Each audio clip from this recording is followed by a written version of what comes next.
बुढ़े, तेरी औकात है इस बैंक में आने की? ये बैंक तेरी औकात से बाहर है।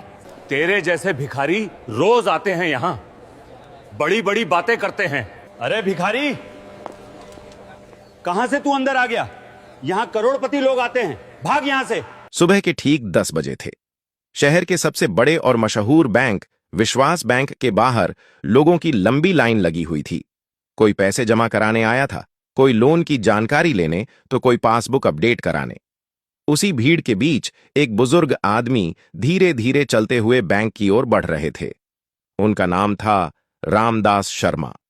उनकी उम्र लगभग 70 साल के आसपास रही होगी। सफेद धोती कुर्ता पहने हुए, कंधे पर एक पुराना सा कपड़े का थैला और हाथ में लकड़ी की छड़ी। चेहरे पर सादगी थी, लेकिन आंखों में गहराई। जब वह बैंक के मुख्य दरवाजे तक पहुंचे तो गार्ड ने उन्हें ऊपर से नीचे तक देखा। उसके चेहरे पर हल्की सी तिरस्कार भरी मुस्कान आ गई। गार्ड बोला, बाबा, कहां आ रहे हो? यहां बैंक है, कोई धर्मशाला नहीं। रामदास जी ने शांत स्वर में जवाब दिया, बेटा, मुझे अंदर जाना है, थोड़ा काम है। गार्ड ने भौहें सिकोड़ते हुए कहा, कैसा काम? खाता खुलवाना है क्या? पहले टोकन लो। रामदास जी मुस्कुराए और बोले, मुझे मैनेजर से मिलना है। गार्ड हंस पड़ा, मैनेजर से? सीधे मैनेजर से? बाबा, पहले लाइन में लगो, यहां हर कोई मैनेजर से नहीं मिलता। लाइन में खड़े कुछ लोग यह बातचीत सुन रहे थे। कुछ लोग मुस्कुरा रहे थे, कुछ धीरे धीरे फुसफुसा रहे थे। रामदास जी बिना कुछ बोले धीरे धीरे अंदर चले गए। बैंक के अंदर काफी भीड़ थी। काउंटरों के सामने लोग खड़े थे, मशीनों की आवाजें आ रही थीं और स्टाफ तेजी से काम कर रहा था। रामदास जी सीधे उस काउंटर की तरफ गए जहां रीमा सक्सेना बैठी थी। रीमा बैंक की सीनियर ऑफिसर थी, पढ़ी लिखी, तेज दिमाग और काम में बहुत सख्त। लेकिन उसके अंदर एक कमजोरी भी थी। वह लोगों को उनके कपड़ों और हैसियत से आंकने की आदत रखती थी। रामदास जी धीरे से काउंटर के सामने खड़े हो गए। रीमा किसी ग्राहक के कागज देख रही थी। कुछ मिनट बाद उसने सिर उठाया और सामने खड़े बुजुर्ग को देखा। उसने तुरंत भौहें चढ़ा लीं। हाँ बाबा, क्या काम है? रामदास जी ने विनम्रता से कहा। बेटी, मुझे बैंक के मैनेजर से मिलना है। रीमा ने हल्की सी हंसी दबाते हुए कहा। मैनेजर से? क्यों? रामदास जी बोले, बस एक जरूरी बात करनी है। रीमा अब खुलकर मुस्कुरा दी। उसने बगल में बैठी अपनी साथी से धीरे से कहा, आजकल तो हर कोई सीधे मैनेजर से मिलने आ जाता है। फिर उसने रामदास जी की तरफ देखते हुए कहा, बाबा, मैनेजर बहुत बिजी रहते हैं, आप पहले अपना काम बताइए। रामदास जी ने धीरे से कहा, मेरा काम थोड़ा खास है, इसलिए उनसे ही मिलना जरूरी है। अब रीमा को झुंझलाहट होने लगी। उसने तेज आवाज में कहा, देखिए बाबा, यहां रोज सैकड़ों लोग आते हैं। अगर हर कोई कहे कि उसे मैनेजर से मिलना है तो बैंक कैसे चलेगा? लाइन में खड़े कुछ लोग हंस पड़े। एक आदमी बोला, लगता है बाबा लोन लेने आए हैं। दूसरा बोला, या शायद मुफ्त में पैसे मांगने। रामदास जी ने सबकी बातें सुनी, लेकिन कुछ नहीं कहा। वह बस शांत खड़े रहे। रीमा ने फिर कहा, ठीक है बाबा, अगर आपको सच में मैनेजर से मिलना है तो पहले यह फॉर्म भरिए। उसने एक लंबा सा फॉर्म आगे बढ़ा दिया। रामदास जी ने फॉर्म हाथ में लिया, उसे देखा और फिर धीरे से बोले, बेटी, यह काम फॉर्म से नहीं होगा। रीमा ने चिढ़कर कहा, तो फिर कैसे होगा? रामदास जी ने शांत आवाज में जवाब दिया, अगर मैनेजर से मिलवा दोगी तो सब समझ में आ जाएगा। रीमा ने गहरी सांस ली। उसे अब साफ लग रहा था कि यह बुजुर्ग उसका समय खराब कर रहे हैं। उसने ठंडी आवाज में कहा, बाबा, एक तरफ बैठ जाइए, जब समय मिलेगा तब देखेंगे। बैंक के कोने में एक पुरानी कुर्सी पड़ी थी। रामदास जी धीरे धीरे वहां जाकर बैठ गए। कंधे का थैला नीचे रखा, छड़ी पर दोनों हाथ टिकाए और चुपचाप बैंक के माहौल को देखते रहे। लेकिन उन्हें नहीं पता था, आज इस बैंक में जो होने वाला था वह पूरे स्टाफ की सोच बदलने वाला था। और सबसे ज्यादा झटका लगने वाला था रीमा सक्सेना को। बैंक के कोने में रखी कुर्सी पर बैठे रामदास शर्मा चुपचाप सब कुछ देख रहे थे। उनके चेहरे पर न गुस्सा था न बेचैनी, बस एक गहरी शांति थी, जैसे उन्हें किसी बात की जल्दी ही न हो। लेकिन बैंक के बाकी लोगों के लिए वह एक अजीब सा दृश्य बन चुके थे। कुछ लोग उन्हें बार बार घूर रहे थे, कुछ धीरे धीरे हंस रहे थे। एक युवक अपने दोस्त से बोला, लगता है बाबा पेंशन लेने आए होंगे और सीधे मैनेजर से मिलने की जिद कर रहे हैं। दूसरा बोला, अरे भाई, यहां लाखों का काम होता है, ऐसे लोगों के लिए किसके पास समय है। रामदास जी ने यह सब सुन लिया, लेकिन उन्होंने बस हल्की सी मुस्कान दे दी। करीब 15 मिनट बीत गए। उधर काउंटर पर बैठी रीमा सक्सेना लगातार ग्राहकों के काम निपटा रही थी, लेकिन बीच बीच में उसकी नजर उस कोने की कुर्सी पर बैठे बुजुर्ग पर चली जाती। हर बार उसे वही पुरानी धोती, वही झोला और वही शांत चेहरा दिखता। आखिरकार उसे झुंझलाहट होने लगी। वह अपनी सीट से उठी और तेज कदमों से रामदास जी के पास पहुंच गई। बाबा, आप अभी तक यहीं बैठे हैं? रामदास जी ने शांत स्वर में कहा। हां बेटी, तुमने ही तो कहा था इंतजार करने को। रीमा ने थोड़ा सख्त लहजे में कहा। देखिए, मैनेजर बहुत बिजी हैं, आज शायद उनसे मिलना मुश्किल होगा। रामदास जी ने धीरे से पूछा, क्या तुम उनसे एक बार पूछ सकती हो? रीमा ने तुरंत जवाब दिया, नहीं, हर किसी के लिए मैं मैनेजर को परेशान नहीं कर सकती। पास खड़े कुछ ग्राहक फिर मुस्कुरा दिए। एक महिला बोली, अरे बाबा, बैंक में काम करवाना इतना आसान नहीं होता। दूसरा आदमी बोला, पहले खाता खोलो, फिर नंबर आएगा। रीमा ने हाथ बांधते हुए कहा, बाबा, अगर आपको कोई सामान्य काम है तो बताइए, वरना आप घर चले जाइए, यहां बैठने से कुछ नहीं होगा। रामदास जी ने उसकी आंखों में देखा। उनकी आवाज बहुत शांत थी। मेरा काम सामान्य नहीं है बेटी। रीमा अब खुलकर चिढ़ गई। तो क्या बहुत बड़ा काम है आपका? रामदास जी बोले, हां, थोड़ा बड़ा है। अब पास खड़े लोगों में हल्की हंसी फैल गई। रीमा ने व्यंग्य से कहा, ठीक है बाबा, बताइए कितना बड़ा काम है? करोड़ों का ट्रांजैक्शन करना है क्या?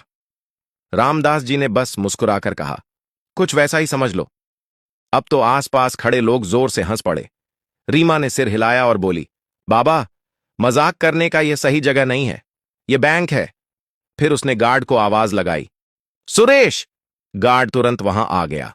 जी मैडम, रीमा ने इशारा करते हुए कहा, अगर ये बाबा ज्यादा देर यहां बैठे रहें तो इन्हें बाहर बैठने के लिए बोल देना, बैंक में भीड़ बढ़ रही है। गार्ड ने सिर हिलाया, ठीक है मैडम। रामदास जी यह सब सुन रहे थे, लेकिन उनके चेहरे पर अब भी वही धैर्य था। तभी बैंक का एक छोटा कर्मचारी वहां से गुजरा। उसका नाम था अजय। वह चपरासी था, लेकिन दिल का बहुत अच्छा इंसान। उसने रामदास जी को देखा और धीरे से उनके पास आया। बाबा, आप कब से बैठे हैं? रामदास जी बोले, लगभग आधा घंटा हो गया बेटा। अजय हैरान रह गया, किसी ने आपका काम नहीं किया? रामदास जी ने मुस्कुराकर कहा, मैं मैनेजर से मिलना चाहता हूं, बस उसी का इंतजार कर रहा हूं। अजय ने रीमा की तरफ देखा, फिर धीरे से बोला, आप चिंता मत कीजिए बाबा, मैं एक बार पूछकर आता हूं। रामदास जी ने उसके सिर पर हाथ रखा। भगवान तुम्हें खुश रखे बेटा। अजय तुरंत मैनेजर के केबिन की तरफ चल पड़ा। उसे नहीं पता था कि वह जो करने जा रहा है वहीं इस पूरे बैंक की किस्मत बदलने वाला है, और कुछ ही देर में इस बैंक में ऐसा सच सामने आने वाला था जिसे सुनकर हर किसी के पैरों तले जमीन खिसक जाएगी। अजय तेज कदमों से बैंक के अंदर बने कांच के केबिन की ओर बढ़ा। उस केबिन के बाहर बड़े अक्षरों में लिखा था, ब्रांच मैनेजर अरविंद मेहरा। अंदर मैनेजर अरविंद मेहरा अपनी आरामदायक कुर्सी पर बैठे लैपटॉप पर कुछ काम कर रहे थे। मेज पर कई फाइलें रखी थीं और फोन लगातार बज रहा था। अजय ने धीरे से दरवाजा खटखटाया। सर, अंदर आ जाऊं? अरविंद मेहरा ने बिना सिर उठाए कहा। हां, बोलो जल्दी, क्या बात है? अजय अंदर गया और हाथ जोड़कर बोला, सर, बाहर एक बुजुर्ग बैठे हैं, वह आपसे मिलना चाहते हैं। अब मैनेजर ने सिर उठाया। कौन बुजुर्ग? अजय बोला, सर, वही जो सफेद धोती कुर्ता पहने हैं, काफी देर से बैठे हैं, कह रहे हैं कि उन्हें आपसे जरूरी काम है। मैनेजर ने हल्की सी हंसी के साथ कुर्सी पर पीछे टिकते हुए कहा, अजय, तुम्हें पता भी है कि यहां कितने बड़े बड़े लोग आते हैं, और तुम मुझे किसी ऐसे आदमी से मिलवाना चाहते हो जो शायद अपना फॉर्म भी ठीक से नहीं भर सकता। अजय थोड़ा असहज हो गया। लेकिन सर, वह काफी देर से इंतजार कर रहे हैं। मैनेजर ने हाथ हिलाते हुए कहा, इंतजार करने दो, थोड़ी देर में खुद ही उठकर चला जाएगा। अजय चुप हो गया। कुछ पल बाद उसने हिम्मत करके फिर कहा, सर, मुझे लगता है उन्हें सच में कोई जरूरी काम है। अब अरविंद मेहरा का चेहरा थोड़ा सख्त हो गया। अजय, तुम्हें अपने काम से मतलब रखना चाहिए। बैंक में हर रोज ऐसे लोग आते हैं। अगर मैं हर किसी से मिलने लगूं तो काम कैसे होगा? अजय ने धीरे से सिर झुका लिया। जी सर। वह चुपचाप केबिन से बाहर निकल आया। उधर बैंक की लॉबी में वही पुराना माहौल बना हुआ था। ग्राहक आते जाते रहे, काउंटरों पर काम चलता रहा और कोने की कुर्सी पर बैठे रामदास शर्मा अब भी शांत थे। अजय उनके पास आया। उसके चेहरे पर थोड़ी उदासी थी। बाबा, मैंने कोशिश की, लेकिन मैनेजर सर अभी मिलना नहीं चाहते। रामदास जी ने उसकी तरफ देखा और मुस्कुरा दिए। कोई बात नहीं बेटा, तुमने कोशिश की, वही बहुत है। अजय बोला। आप चाहें तो मैं आपको पानी ला दूं। रामदास जी ने कहा। हां बेटा, थोड़ा पानी मिल जाए तो अच्छा रहेगा। अजय तुरंत पानी लेकर आया। रामदास जी ने धीरे धीरे पानी पिया। उधर काउंटर पर बैठी रीमा सक्सेना यह सब देख रही थी। उसने अपनी साथी से धीरे से कहा, देखा, अब चपरासी भी इनके लिए दौड़ रहा है। उसकी साथी हंस पड़ी। लगता है बाबा ने दोस्ती कर ली है। रीमा ने व्यंग्य में कहा, ऐसे लोग यही करते हैं, सहानुभूति लेकर काम निकलवाते हैं। रामदास जी ने यह सब सुन लिया, लेकिन उनके चेहरे पर कोई बदलाव नहीं आया। समय धीरे धीरे बीतता गया। अब लगभग 1.5 घंटा हो चुका था। बैंक की दीवार पर लगी घड़ी ने 11:30 बजा दिए। रामदास जी ने घड़ी की तरफ देखा, फिर धीरे धीरे अपनी छड़ी संभालते हुए खड़े हो गए। अजय ने पूछा, बाबा, आप जा रहे हैं क्या? रामदास जी ने कहा, नहीं बेटा, अब शायद मुझे खुद ही मैनेजर से मिलना पड़ेगा। इतना कहकर वह धीरे धीरे मैनेजर के केबिन की ओर बढ़ने लगे। जैसे ही लोगों ने उन्हें उस दिशा में जाते देखा, कई लोग फिर फुसफुसाने लगे। एक आदमी बोला, देखो, बाबा अब सीधे मैनेजर के कमरे में जा रहे हैं। दूसरा हंसते हुए बोला, अब मजा आएगा। रीमा ने भी यह देखा। वह तुरंत अपनी सीट से उठी और तेज कदमों से आगे बढ़ी। बाबा, उधर नहीं जा सकते। लेकिन तब तक रामदास शर्मा मैनेजर के केबिन के दरवाजे तक पहुंच चुके थे और अगले ही पल उन्होंने दरवाजा खोल दिया। अंदर बैठे मैनेजर अरविंद मेहरा ने अचानक सिर उठाया। उनकी नजर सामने खड़े बुजुर्ग पर पड़ी और उन्होंने भौहें चढ़ाते हुए कहा, अरे, आप अंदर कैसे आ गए? उन्हें बिल्कुल अंदाजा नहीं था कि जिस बुजुर्ग को वह एक साधारण आदमी समझ रहे थे, असल में वही इस पूरे बैंक की किस्मत लिखने वाले इंसान थे। मैनेजर अरविंद मेहरा अपनी कुर्सी पर बैठे थे।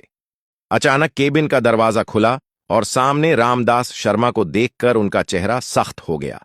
उन्होंने भौहें सिकोड़ते हुए कहा, अरे, आप अंदर कैसे आ गए? बिना परमिशन के केबिन में घुसना मना है। रामदास जी शांत खड़े रहे।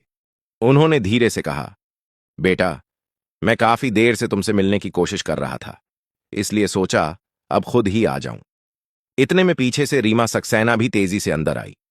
वह थोड़ी घबराई हुई थी। सर, सॉरी, मैंने इन्हें रोका था, लेकिन ये जबरदस्ती अंदर आ गए। मैनेजर ने गुस्से में कहा, यह बैंक है, कोई बाजार नहीं।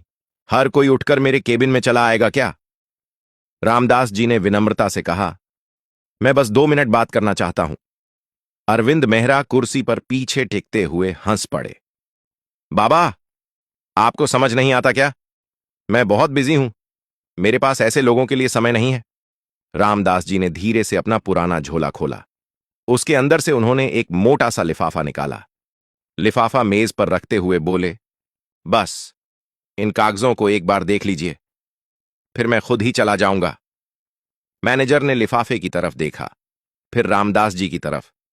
उनके चेहरे पर तिरस्कार साफ दिख रहा था। उन्होंने व्यंग्य से कहा, इसमें क्या है? लोन की एप्लीकेशन? रीमा हल्के से मुस्कुरा दी। मैनेजर ने लिफाफा उठाया, लेकिन उसे खोला भी नहीं। उन्होंने उसे वापस मेज पर पटक दिया। देखिए बाबा, मुझे ऐसे कागज देखने की जरूरत नहीं है। रामदास जी ने शांत आवाज में पूछा, बिना देखे ही कैसे तय कर लिया?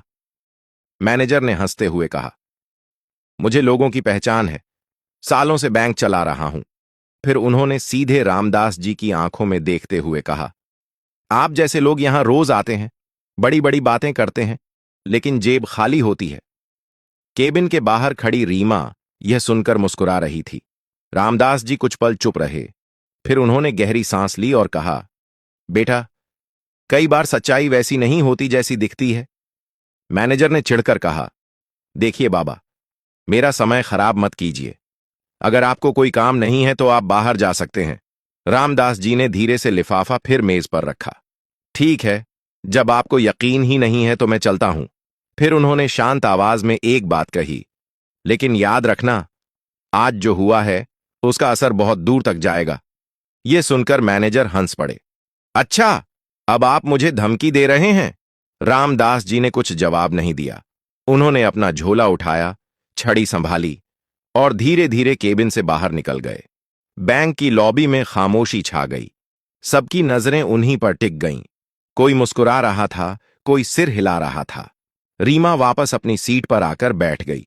उसने अपनी साथी से कहा, आजकल लोग भी ना कितनी अजीब बातें करते हैं। उधर रामदास जी धीरे धीरे बैंक के दरवाजे से बाहर निकल गए, लेकिन उनके जाने के बाद केबिन के अंदर मेज पर रखा वही लिफाफा अभी भी पड़ा था। कुछ देर बाद वहां अजय आया। उसकी नजर उस लिफाफे पर पड़ी। उसे याद आया कि यही वही कागज थे जो बाबा बार बार दिखाना चाहते थे। अजय ने धीरे से लिफाफा उठाया। उसने सोचा, आखिर इसमें ऐसा क्या है जिसे देखने की किसी ने जरूरत ही नहीं समझी? और अगले ही पल उसने लिफाफा खोल दिया। कागज पढ़ते ही उसकी आंखें हैरानी से फैल गईं। उसके हाथ कांपने लगे, क्योंकि उन कागजों में जो लिखा था वह पूरे बैंक की नींव हिला देने वाला सच था। अजय के हाथ में वह लिफाफा था जो अब भी कुछ ही मिनट पहले रामदास शर्मा मैनेजर की मेज पर छोड़ गए थे। उसने धीरे धीरे कागज बाहर निकाले। पहले पन्ने पर बैंक का लोगो बना हुआ था। नीचे बड़े अक्षरों में लिखा था, विश्वास बैंक लिमिटेड। अजय ने पढ़ना शुरू किया। जैसे जैसे उसकी नजरें नीचे जाती गईं, उसके चेहरे का रंग बदलने लगा। उसकी आंखें फैल गईं। उसने जल्दी जल्दी बाकी पन्ने भी देखने शुरू कर दिए। उन कागजों में साफ लिखा था कि विश्वास बैंक की स्थापना रामदास शर्मा ने की थी और बैंक के 60% शेयर उनके नाम पर दर्ज थे। मतलब वही बुजुर्ग आदमी जिन्हें सबने एक साधारण व्यक्ति समझ लिया था, असल में इस पूरे बैंक के सबसे बड़े मालिक थे। अजय के हाथ कांपने लगे। उसने तुरंत दूसरा पन्ना देखा। उसमें बोर्ड ऑफ डायरेक्टर्स के दस्तावेज थे। नीचे साफ लिखा था, founder and majority share holder Shri Ramdas Sharma. Ajay की सांस तेज हो गई। वह खुद से बुदबुदाया, हे भगवान, हम लोगों ने क्या कर दिया? उसी समय मैनेजर अरविंद मेहरा अपने केबिन से बाहर आए। उन्होंने अजय को कागज पकड़े देखा और पूछा, क्या देख रहे हो? अजय घबराते हुए बोला, सर, ये वही कागज हैं जो उस बाबा ने दिए थे। मैनेजर ने हंसते हुए कहा, अरे छोड़ो भी, ऐसे कागज रोज आते हैं। लेकिन अजय की आवाज कांप रही थी। नहीं सर, आपको यह देखना चाहिए। मैनेजर ने थोड़ी झुंझलाहट के साथ कागज उसके हाथ से ले लिए। चलो दिखाओ क्या है इसमें। उन्होंने जैसे ही पहला पन्ना पढ़ा, उनके चेहरे की मुस्कान धीरे धीरे गायब होने लगी। दूसरा पन्ना देखते ही उनका चेहरा पीला पड़ गया। उन्होंने तुरंत तीसरा पन्ना पलटा। अब उनके हाथ भी हल्के हल्के कांप रहे थे। उन्होंने धीरे से कहा, यह कैसे हो सकता है? अजय ने धीरे से कहा, सर, वही बुजुर्ग रामदास शर्मा। मैनेजर ने हकलाते हुए कहा, मतलब वह? अजय ने सिर हिलाया। जी सर, वही इस बैंक के मालिक हैं। यह सुनते ही मैनेजर की आंखें फैल गईं। कुछ सेकंड तक केबिन में सन्नाटा छा गया। तभी बाहर काउंटर पर बैठी रीमा सक्सेना ने आवाज लगाई, सर, क्या हुआ? मैनेजर ने धीरे से कागज उसकी तरफ बढ़ा दिए। रीमा ने जैसे ही पढ़ा, उसके चेहरे से भी रंग उड़ गया। उसके हाथ कांपने लगे। यह तो, मैनेजर ने धीमी आवाज में कहा, हमने बैंक के मालिक का अपमान कर दिया। रीमा को अचानक याद आया, वह कैसे बार बार उन्हें बाबा कहकर टाल रही थी। कैसे उसने गार्ड से कहा था कि उन्हें बाहर बैठा दो। उसकी आंखों में डर साफ दिखाई देने लगा। बैंक के अंदर धीरे धीरे यह खबर फैलने लगी। स्टाफ एक दूसरे से फुसफुसाने लगा, क्या सच में वही मालिक थे? हमने तो उन्हें पहचान ही नहीं पाया। अब क्या होगा? मैनेजर अरविंद मेहरा कुर्सी पर बैठ गए। उनके माथे पर पसीना आ गया था। उन्होंने घड़ी की तरफ देखा। अभी सिर्फ दोपहर के 12 बजे थे, लेकिन उन्हें लग रहा था जैसे पूरा दिन उनके ऊपर टूट पड़ा हो। तभी अचानक बैंक के बाहर हलचल होने लगी। गार्ड जल्दी जल्दी अंदर आया। सर, सर, मैनेजर ने घबरा कर पूछा, क्या हुआ?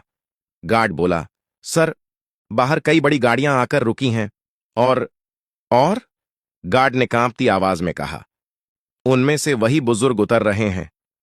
पूरा बैंक अचानक खामोश हो गया, क्योंकि अब बैंक के असली मालिक वापस आ चुके थे और इस बार वह सिर्फ मिलने नहीं आए थे। बैंक के बाहर कई गाड़ियां आकर रुकीं। गार्ड तुरंत सीधा खड़ा हो गया। कुछ ही क्षणों बाद रामदास शर्मा अंदर आए। इस बार उनके साथ 2 अधिकारी भी थे जिनके हाथ में फाइलें थीं। पूरा बैंक सन्नाटे में था। मैनेजर अरविंद मेहरा और रीमा सक्सेना घबराए हुए खड़े थे। रामदास जी धीरे धीरे आगे बढ़े और शांत आवाज में बोले, कल मैं यहां एक साधारण ग्राहक बनकर आया था, लेकिन मुझे यहां इंसानियत नहीं दिखी। एक अधिकारी ने फाइल खोलकर सबके सामने कहा, ये दस्तावेज बताते हैं कि विश्वास बैंक के संस्थापक और सबसे बड़े शेयर होल्डर श्री रामदास शर्मा हैं। यह सुनते ही सब स्तब्ध रह गए। रामदास जी ने मैनेजर की तरफ देखते हुए कहा, जिस बैंक की नींव मैंने मेहनत से रखी, वहां अगर लोगों को कपड़ों से आंका जाएगा तो यह बैंक सही रास्ते पर नहीं है। फिर उन्होंने निर्णय सुनाया, आज से अरविंद मेहरा मैनेजर नहीं रहेंगे और अजय, जो इंसानियत समझता है, वही अब इस शाखा की जिम्मेदारी संभालेगा। रीमा रोते हुए बोली, मुझे माफ कर दीजिए सर। रामदास जी ने शांत स्वर में कहा, गलती से सीखो। याद रखो, बैंक पैसे से चलता है लेकिन सम्मान से बढ़ता है। उस दिन के बाद बैंक में एक नियम बन गया, यहां हर इंसान की इज्जत बराबर होगी। अगर आपको यह कहानी पसंद आई हो तो इसे लाइक जरूर करें और ऐसी ही दिलचस्प और सीख देने वाली कहानियां सुनने के लिए हमारे चैनल को सब्सक्राइब करें। इस कहानी को अपने दोस्तों और परिवार के साथ शेयर करना न भूलें, ताकि यह अच्छी सीख ज्यादा से ज्यादा लोगों तक पहुंच सके। धन्यवाद। एक लड़का था, राहुल, हमेशा क्लास में पहला। उसके घर की दीवार सर्टिफिकेट से इतनी भर चुकी थी कि खाली जगह ही नहीं बची थी। पूरा शहर कहता था, यह लड़का बहुत बड़ा अफसर बनेगा। लेकिन एक दिन संदीप, जिसके पास ज्यादा सर्टिफिकेट नहीं थे, लेकिन उसने जिंदगी से सीखा था, कुछ सालों में सब कुछ बदल गया। कैसे? यही है प्रमाण पत्र का सच। राहुल रहती थी। राहुल बचपन से ही पढ़ाई में तेज था। स्कूल में जब भी परीक्षा का परिणाम आता, उसका नाम सबसे ऊपर होता। शिक्षक उसकी तारीफ करते नहीं थकते। वह हर प्रतियोगिता में हिस्सा लेता और अक्सर जीत कर लौटता। धीरे धीरे दीपक गर्व से कहते, देखिए, हमारा राहुल एक दिन बहुत बड़ा अधिकारी बनेगा। आशा मुस्कुराकर कहती, बस बेटा, अच्छा इंसान भी बने। लेकिन राहुल के मन में एक अलग ही सोच घर कर चुकी थी। राहुल जैसा बनो। 12वीं में भी उसने टॉप किया। अब उसके सपने और बड़े हो गए थे। उसे एक अच्छे कॉलेज में प्रवेश मिल गया। कॉलेज की दुनिया स्कूल से अलग थी। यहां हर छात्र किसी न किसी क्षेत्र में माहिर था। कोई लाइब्रेरी में घंटों बैठकर पढ़ता। हर सेमेस्टर में उसके अंक शानदार आते। उसे कई शैक्षणिक प्रमाण पत्र मिले। प्रोफेसर उसकी तारीफ करते। लेकिन उसने कभी यह नहीं सोचा कि वह जो पढ़ रहा है उसे असल जिंदगी में कैसे लागू करेगा। उसी कॉलेज में संदीप भी था। इतना समय बर्बाद करता है, पढ़ाई पर ध्यान क्यों नहीं देता? कॉलेज के अंतिम वर्ष में एक सेमिनार हुआ। एक बड़ी कंपनी के अधिकारी आए। उन्होंने कहा, आजकल डिग्री सबके पास है, लेकिन हमें ऐसे लोग चाहिए। सारे प्रमाण पत्र थे और परिवार की उम्मीदें थीं। दीपक ने कहा, अब देखना बेटा, तुम्हारी जिंदगी बदलने वाली है। राहुल भी यही सोच रहा था। उसे लग रहा था कि अब सफलता उसके दरवाजे। दीपक रोज अखबार में नौकरी के विज्ञापन ढूंढते और राहुल को बताते। आशा भगवान से प्रार्थना करती कि बेटे को जल्दी अच्छी नौकरी मिल जाए। दीवार पर लगे प्रमाण पत्र अब जैसे उम्मीदों का प्रतीक बन चुके थे। कुछ ही दिनों में पहला इंटरव्यू कॉल आ गया। यह एक प्रतिष्ठित कंपनी थी। राहुल ने नया फॉर्मल कपड़ा पहना। दीपक ने जाते समय उसके कंधे पर हाथ रखकर कहा, बेटा, हमें तुम पर गर्व है। ऑफिस की इमारत बहुत भव्य थी। अंदर बैठे उम्मीदवार आत्मविश्वास से भरे दिख रहे थे। वरिष्ठ अधिकारी ने कहा, मान लीजिए आपको एक टीम का नेतृत्व करना है और अचानक प्रोजेक्ट में बड़ी समस्या आ जाती है। समय कम है और ग्राहक नाराज है। आप क्या करेंगे? राहुल कुछ पल के लिए चुप हो गया।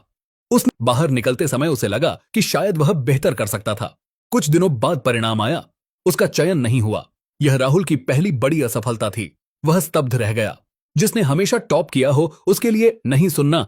उसने तुरंत नए ऑनलाइन कोर्स में दाखिला लिया। दिन रात पढ़ाई शुरू कर दी। कुछ महीनों में उसके पास और भी प्रमाण पत्र जुड़ गए। दूसरा इंटरव्यू आया। इस बार राहुल और भी ज्यादा तैयारी करा। फिर परिणाम आया, अस्वीकृति। अब राहुल बेचैन रहने लगा। वह खुद से सवाल करने लगा, क्या मेरी सारी मेहनत बेकार है? क्या सिर्फ अच्छे अंक काफी नहीं? इसी बीच उसे पता चला कि उसका कॉलेज का सहपाठी संदीप। बातचीत के दौरान राहुल ने पूछा, तुम्हें नौकरी कैसे मिल गई? संदीप ने मुस्कुराकर कहा, मैंने कॉलेज में ही काम शुरू कर दिया था। छोटी छोटी जिम्मेदारियां ली, गलतियां की, सीखा। शायद कंपनियों को वही चाहिए था। यह क्या तुमने हमें सिर्फ पाने के लिए पढ़ाई की थी या सीखने के लिए? राहुल ने पहली बार स्वीकार किया कि उसने पढ़ाई को सिर्फ अंकों तक सीमित कर दिया था। उसने ज्ञान को जीवन में उतारने की कोशिश नहीं की। कुछ दिनों तक वह उलझन में रहा। फिर उसने एक निर्णय लिया। वह छोटी शुरुआत से नहीं डरेगा। उसे अनुभव चाहिए, चाहे वेतन कम हो या कंपनी ने उसे मौका दे दिया। जब उसने घर पर बताया कि वेतन कम है और पद भी छोटा, तो दीपक थोड़े चिंतित हुए। लेकिन राहुल ने शांत स्वर में कहा, पापा, शायद मुझे असली सीख की जरूरत है। आशा ने